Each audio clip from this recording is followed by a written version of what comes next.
Hi. ഇന്ന് ഞാനേ എന്താ പറയുക, ഭയങ്കര എക്സൈറ്റഡ് ആണ്. ഞാനൊരു സാധനം കാണിക്കാൻ വന്നതാണ്. ഞാനിവിടെ വന്നിട്ട് UK വന്നിട്ട് 4 വർഷമായേ. 4 വർഷം ആവാൻ പോകുന്നു, കംപ്ലീറ്റ് ആവാൻ പോകുന്നു. ഇതുവരെ ഞാനിത് കണ്ടിട്ടില്ല കേട്ടോ. ഈ സാധനം ഇത് നമ്മുടെ നാട്ടിൽ ഇതിന് എളമ്പക്ക എന്ന് പറയും, തലശ്ശേരി. ഞാനൊരു തലശ്ശേരിക്കാരിയാണ്. ഞങ്ങളുടെ നാട്ടിൽ ഇതിന് എളമ്പക്ക എന്ന് പറയും. അല്ലാത്ത നാട്ടിൽ സാധാരണ ഇതിനെ കക്ക എന്നൊക്കെ, കക്കയിറച്ചി എന്നൊക്കെ പറയും. കണ്ടോ, ഇതിങ്ങനെ ഇന്നലെ എനിക്ക് മോറിസണ്ണിന്ന് കിട്ടിയതാണ്. ഇതിൻ്റെ ഫുൾ എന്താ പറയുക, തോടോട് കൂടിയുള്ള കക്കയിറച്ചിയാണ് കേട്ടോ. സാധാരണ ഇതിൻ്റെ ഇറച്ചി മാത്രമായിട്ട് ഇങ്ങനെ ബോട്ടിലിട്ടിട്ട് കണ്ടിട്ടുണ്ട് മോറിസണിലൊക്കെ. പക്ഷേ ഇതിവിടെ ഇങ്ങനെ രീതിയിൽ ഞാൻ ആദ്യമായിട്ടാണ് കാണുന്നത്. അപ്പം ഞാൻ എന്ത് ചെയ്തു, ഞാനൊരു 3 ബോക്സ് വാങ്ങിച്ചു. ആ ബോക്സ് ഞാൻ കളഞ്ഞു പോയി, അതുകൊണ്ട് എനിക്ക് കാണിക്കാൻ പറ്റില്ല. ഒരു 3 ബോക്സ് ഞാൻ വാങ്ങിച്ചു കേട്ടോ. അതിനകത്ത് അപ്പോൾ ഇത് ഓൾറെഡി ഇങ്ങനെ ഓപ്പൺ ആയിട്ടാണ്, കുക്ക്ഡാണ് ഇത്. കുക്ക്ഡായിട്ട് ഇങ്ങനെ ഓപ്പൺ ആയിട്ട് തോടോട് കൂടെ ഇതായിട്ടാണ് വന്നിരിക്കുന്നത്. അപ്പോൾ നമുക്ക് ഞാൻ ഇതിനെ കൊണ്ട് ജസ്റ്റ് ഒരു ഇങ്ങനെ ഉപ്പേരി പോലെ അല്ലെങ്കിൽ ഒരു തോരൻ പോലെ വെക്കാം. അപ്പം അതെങ്ങനെയാണെന്ന് കാണിച്ചു തരാം ഞാൻ. അപ്പം ഇത് ജസ്റ്റ് ഇങ്ങനെ ഇതിനകത്തുനിന്ന് തോട് പൊളിച്ച് ജസ്റ്റ് നമ്മളെ കൈ കൊണ്ട് ഇങ്ങനെ എടുക്കാവുന്നതേ ഉള്ളൂ കേട്ടോ. അതെങ്ങനെ എടുത്ത് നമുക്കിത് വെക്കാം. ഇതിൻ്റെ തോട് കണ്ടോ, ഇത് ശരിക്കും ഒരു ആർട്ടിസ്റ്റ് ചെയ്തതുപോലെ ഇല്ലേ, ബ്ലാക്ക് ആൻഡ് വൈറ്റ് എല്ലാം ഒരേ പാറ്റേൺ ആണ് വരുന്നത് എന്നുള്ളതാണ്. നല്ല ഭംഗിയുണ്ട് ഇത് കാണാൻ വേണ്ടിയിട്ട്. നല്ല ആർട്ടിസ്റ്റിക് ആയിട്ടുള്ളൊരു ഇത് കാണാൻ നല്ല ഭംഗി. എല്ലാം യുണീക്കായിട്ടുള്ള ഒരുപോലെയാണ് വന്നിരിക്കുന്നത്. ഓക്കെ, അപ്പം നമുക്ക് ഇതിങ്ങനെ ജസ്റ്റ് നമുക്ക് കൈ കൊണ്ട് ഇങ്ങനെ അടർത്തി കൊടുക്കാം. നാട്ടിലാണെങ്കിൽ നമ്മളതിനെ ചൂടാക്കി അപ്പോഴാണ് ഇതിങ്ങനെ ഓപ്പണായി വരിക. ഇത് ഓൾറെഡി ഇങ്ങനെ കുക്ക്ഡായിട്ട് ഇത് ഓപ്പൺ ആയിട്ടാണ് വന്നിരിക്കുന്നത്. അതുകൊണ്ട് നമുക്ക് പണി എളുപ്പമുണ്ട്. സാധനം ഇങ്ങനെ എടുത്താൽ മാത്രം മതി. അത്യാവശ്യം വലിപ്പമുണ്ട് കേട്ടോ. ഇതിൻ്റെ ഇറച്ചിയാണെങ്കിൽ കുക്കിങ്ങിന് ശേഷമാണ് ഇത് ഈ ഒരു സൈസിൽ വന്നിരിക്കുന്നത് കേട്ടോ. അത്യാവശ്യം വലിപ്പമുണ്ട്. അപ്പം ഇത് കണ്ടോ, ഇത്രയാണ് കേട്ടോ എനിക്ക് അത്രയും സാധനം ക്ലീൻ ചെയ്തിട്ട് അതിൻ്റെ ഉള്ളിലത്തെ ഇറച്ചിയായിട്ട് കിട്ടിയിരിക്കുന്നത്.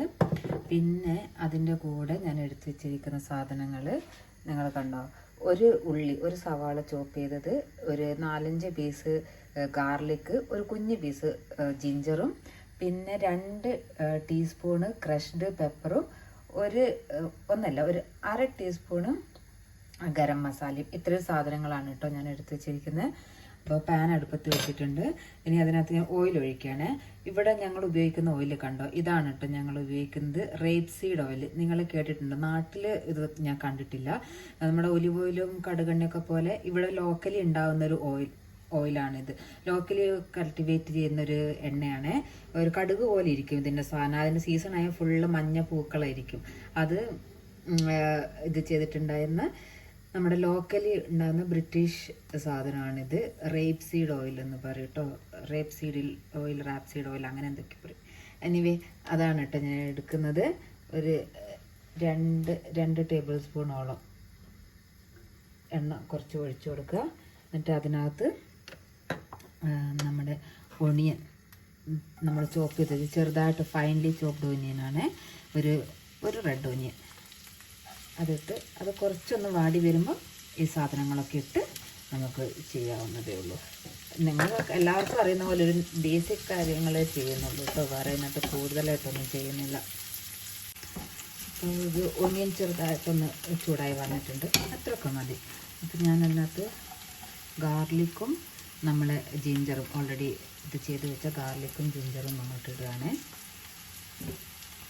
ഇതിനകത്ത് ഞാൻ പച്ചമുളക് ഉപയോഗിക്കുന്നത്, ഞാൻ കുരുമുളക് മാത്രമായിട്ട് ഉപയോഗിക്കുന്നത്. അത് ഡിപ്പെൻസ് ആണ്, ഓരോരുത്തർക്ക് ഏതിൻ്റെ ഫ്ലേവറാണ് ഇഷ്ടം എന്നൊക്കെ. എനിക്ക് ബേസിക്കലി പെപ്പറാണ് ഇഷ്ടം, അതുകൊണ്ട് ഞാൻ പെപ്പർ പൗഡറല്ല, ഇത് ക്രഷ്ഡ് പെപ്പറാണ്, അതാണ് ഇപ്പോൾ ഞാൻ ഇടുന്നത്. ഇത്തിരി ഉപ്പ് ആവശ്യത്തിന്. ഞാൻ പിന്നെ അങ്ങനെ മെഷർമെൻറ്റ് ചെയ്ത് ഉപ്പ് എടുക്കാറില്ല. ഉപ്പ് കുറച്ചിടുക, എന്നിട്ട് പിന്നെ നമുക്ക് ആവശ്യമുണ്ടെങ്കിൽ നമുക്ക് വീണ്ടും അതിനനുസരിച്ച് നോക്കിയിട്ടിടാം. അപ്പോൾ ഉപ്പിട്ടു. ഇനി തീ കുറച്ച് വെച്ചിട്ട് ഞാൻ എന്ത് ചെയ്തു, കുറച്ച് കറിവേപ്പില ഇട്ടു. കറിവേപ്പില ഇട്ടിട്ട് തീ കുറച്ച് വെച്ചിട്ട് വേണം കേട്ടോ. പെപ്പർ പൗഡറും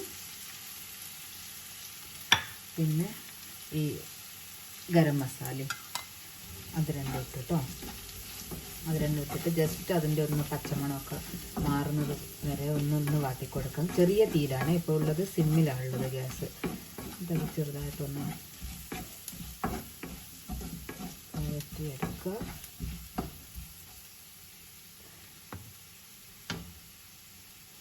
അത്യാവശ്യം വഴന്ന് വന്നിട്ടുണ്ട്, നല്ല സ്മെല്ല് വരുന്നുണ്ട് ഇപ്പോൾ കേട്ടോ. ആ സമയത്ത് നമ്മൾ ഈ ഇളമ്പൊക്കെ അങ്ങോട്ട് ഇട്ടുക. ഇത്രയേ ഉള്ളൂ.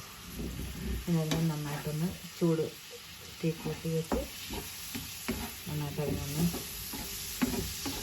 വഴറ്റിയെടുക്കാം.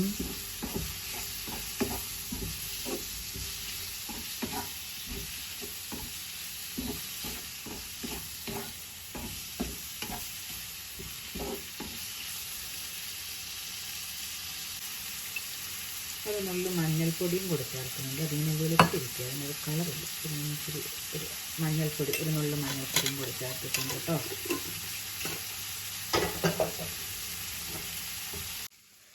അപ്പോൾ അത് റെഡി ആയിട്ടുണ്ട്. ഞാൻ തീ ഓഫ് ചെയ്തു. ഒരു 2-3 മിനിറ്റ് ജസ്റ്റ് ഞാൻ ഒരു അടച്ച് വെച്ച് ചെയ്തതാണ് ഇത്. നമുക്കതൊരു സെർവിങ് ഡിഷിലോട്ട് മാറ്റാം. അപ്പം ഞാനത് മാറ്റിട്ടോ. ഇത്രയാണുള്ളത്. നല്ല ടേസ്റ്റ് ഉണ്ട് കേട്ടോ. നമുക്കൊന്ന് കഴിച്ച് നോക്കാം. ഒരു സ്പൂൺ എടുത്തിട്ട്. യമ്മിയാണ് കേട്ടോ. അത് ഇഷ്ടപ്പെടുന്നവർക്ക്, സീ ഫുഡ് ഇഷ്ടപ്പെടുന്നവർക്ക് ഇതൊരു അടിപൊളി ഓപ്ഷനാണ്. സൂപ്പർ, നല്ല ടേസ്റ്റ് ഉണ്ട്. സീ ഫുഡ് ഇഷ്ടപ്പെടുന്നവരാണെങ്കിൽ ഒന്ന് ഉണ്ടാക്കി നോക്കണം കേട്ടോ. അപ്പം ബൈ.